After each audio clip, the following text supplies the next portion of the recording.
अयोध्या के राम मंदिर में कथित तौर पर करोड़ों रुपए की चोरी को लेकर एसआईटी की जांच तीसरे दिन भी जारी है। एसआईटी की टीम 3 दिन से अयोध्या में डेरा डाले हुए है। इस दौरान कई लोगों से पूछताछ, रिकॉर्ड, सीसीटीवी फुटेज सब कुछ खंगाले गए। ऐसे में सबसे बड़ा सवाल कि आखिर करोड़ों लोगों की आस्था के इतने बड़े केंद्र में कैसे करोड़ों की चोरी हो गई, किसने की और इसका जिम्मेदार आखिर है कौन? सारे सवालों का जवाब मिलेगा आपको इस वीडियो में। नमस्कार, मैं हूं आकांक्षा और आप देख रहे हैं न्यूज़ 18 का डिजिटल प्लेटफॉर्म।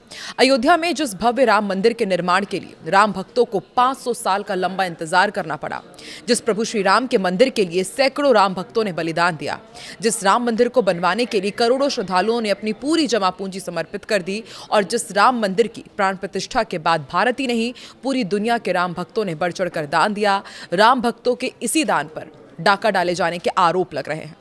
राम मंदिर से करोड़ों का चढ़ावा गायब होने का दावा किया जा रहा है और इसे सनातनियों की आस्था से बड़ा खिलवाड़ बताया जा रहा है।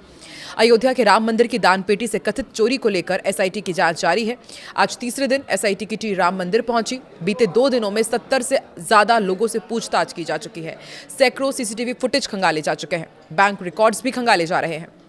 इसी बीच बीजेपी के पूर्व सांसद हैं बृजभूषण शरण सिंह, उन्होंने बेहद बड़ा बयान दिया है। उन्होंने कहा है कि अब ये मामला केवल ट्रस्ट तक ही सीमित नहीं है, बल्कि ये केंद्र और राज्य सरकार तक की बात है। इसके अलावा उन्होंने कहा है कि बिना आग के धुआं नहीं उठता। बृजभूषण शरण सिंह ने नृपेंद्र मिश्रा को बेगुनाह भी बताया है। सवाल ये कि सनातनियों की आस्था से जुड़ा है तो यूपी की योगी सरकार भी अब एक्शन में आ चुकी है। सीएम योगी आदित्यनाथ ने ठान लिया है कि प्रभु श्री राम के गुनाहगारों को बख्शा नहीं जाएगा। राम मंदिर से क्या क्या चुराया, कैसे चुराया, सीसीटीवी के सामने की पूरी कहानी सामने आएगी और जिसके लिए योगी सरकार ने बाकायदा एसआईटी का गठन किया। ये एसआईटी जांच कर रही है। अब तक 70 से ज्यादा लोगों से पूछताछ हो रही है। एक संदिग्ध से बंद कमरे में पूछताछ हुई। अन्य संदिग्धों के पास से लाखों रुपए कैश मिलने का दावा किया गया है। लेकिन जांच में जिन 6 संदिग्धों पर शिकंजा कसा जा रहा है, उनमें कुछ नाम ऐसे भी हैं जिनका खुलासा होने के बाद करोड़ों का चढ़ावा गायब होने पर बवाल मचाने वालों के सुर बदलने लगे हैं। सबसे पहले बात राम मंदिर के करोड़ों का चढ़ावा गायब होने के मामले से जुड़े 6 संदिग्ध किरदारों की, जो एसआईटी के रडार पर है। पहला किरदार टिन्नू यादव, आपने इनका नाम काफी सुना होगा। ये श्री राम जन्मभूमि तीर्थ क्षेत्र के महासचिव चंपत राय के सहयोगी हैं और यही राम मंदिर में आने वाले चढ़ावे को बैंक में जमा करने का काम करते थे। एक वक्त था जब टिन्नू यादव ऑटो चलाते थे और अब इनके पास 50 करोड़ रुपए से ज्यादा की प्रॉपर्टी है और इसी वजह से ये एसआईटी के रडार में आए हैं। दूसरा किरदार है मनीष यादव का। ये टिन्नू यादव के भतीजे हैं। राम मंदिर में चढ़ावा गिनने वालों में ये शामिल है।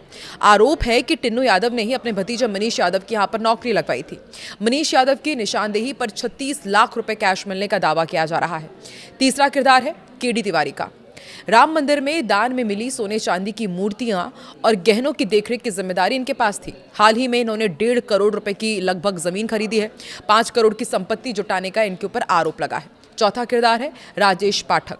चढ़ावे में आए नोटों की गिनती करने वाले कर्मचारियों में ये शामिल है और पिछले 5 से 6 सालों में इनकी लाइफस्टाइल में अचानक बदलाव देखा गया और इसलिए ये भी शक के दायरे में है।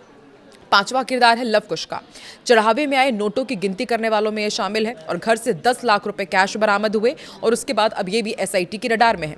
छठा किरदार है अनुकल्प मिश्रा का। लव कुश के जीजा हैं, नोटों की गिनती ये भी करते थे। हाल ही में करीब 65 लाख रुपए का घर खरीदने और गांव में एक फार्म हाउस बनवाने की वजह से ये एसआईटी की रडार में है। तो एक तरफ प्रभु श्री राम के गुनाहगारों का सच सामने लाने के लिए सीएम योगी एक्शन के मोड में है, उसका भी असर दिखने मिला है। आरोपियों पर शिकंजा कसा जा रहा है, लेकिन एसआईटी जांच पर राम मंदिर से करोड़ों का चढ़ावा गायब होने को लेकर सबसे पहले मोर्चा खोलने वाले अखिलेश यादव के सुर बदलते हुए दिख रहे हैं। जिस अखिलेश यादव ने इसे सनातनियों की आस्था से खिलवाड़ बताया था, सुप्रीम कोर्ट से दखल देने की मांग की थी, अब वो इस मामले की एसआईटी जांच को सनातन का अपमान बताने लगे।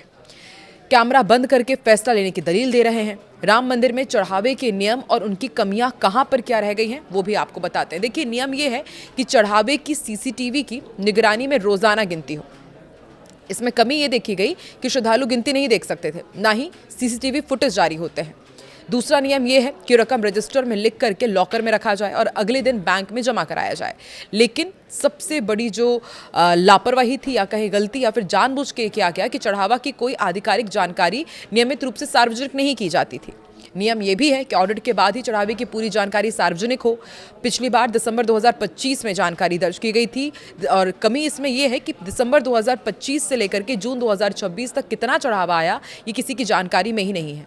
नियम ये भी है कि अधिकतर बड़े मंदिरों में ऑडिट का काम अंदरूनी लोग या फिर सरकार करती है, लेकिन यहाँ पर चढ़ावे की रकम के ऑडिट का पूरा काम प्राइवेट कंपनी TCS को सौंपा गया। बता दें कि फिलहाल अयोध्या राम मंदिर के दान पात्रों से धनराशि चोरी होने के अफवाहों पर उत्तर प्रदेश सरकार ने अब तक का सबसे बड़ा एक्शन लिया। श्री राम जन्मभूमि तीर्थ क्षेत्र ट्रस्ट के अनुरोध पर त्वरित संज्ञान लेते हुए शासन ने एक हाई प्रोफाइल जांच दल का गठन किया है। लखनऊ के मंडलायुक्त विजय विश्वास पंत, जो कि IAS है, उनकी अध्यक्षता में 3 सदस्यीय उच्च स्तरीय समिति इस पूरे मामले की जांच कर रही है। ये प्रशासनिक जांच भी होगी, पुलिसिया भी और वित्तीय पहलुओं की जांच की जा रही है। वहीं अयोध्या राम मंदिर ट्रस्ट के कर्मचारी रामशंकर यादव उर्फ टिन्नू यादव ने अपने ऊपर तमाम आरोपों पर सफाई दी है। टिन्नू ने एक वीडियो जारी किया और कहा है कि मैं 1993 में विश्व हिंदू परिषद से जुड़ा। जो ज़मीन की कीमत 50 करोड़ रुपए बताई जा रही है वो उन्होंने साल 2008 में खरीदी थी और उस पर निर्माण जो उन्होंने करवाया वो साल 2015 और 16 में हुआ। यानी कोर्ट का फैसला राम मंदिर केस आने से पहले ही उनका मकान बन चुका था। उन्होंने ये भी दलील दी कि वो ऑटो चलाकर कमाई करते हैं। मंदिर ट्रस्ट में सेवा करने के लिए हमको लगाया गया था, हम बस मंदिर परिसर में रहते थे और सेवा करते थे। जैसे कहाँ पंखा टंगवाना है, कहाँ साफ सफाई करानी है और कहाँ पानी दिखवाना है। जो लोग ये कह रहे हैं कि नोट गिनने वालों की तलाशी कैसे होती है, वहाँ कितने लोग हैं, उस बारे में मैं नहीं बता पाऊंगा क्योंकि उस विषय से मेरा कोई लेना देना नहीं है। अब देखना होगा कि किस तरीके से टिन्नू यादव अपने आप को एकदम निर्दोष करार दे रहे हैं। लेकिन करोड़ों लोगों की आस्था के केंद्र में जिस तरह चोरी हुई है, कब तक गुनाहगार सामने आते हैं और आगे ऐसी वारदात ना हो पाए, इसके लिए सरकार को क्या करना चाहिए और ऐसे गुनाहगारों को क्या सजा मिले, आप भी कमेंट सेक्शन पर अपनी प्रतिक्रिया जरूर दें।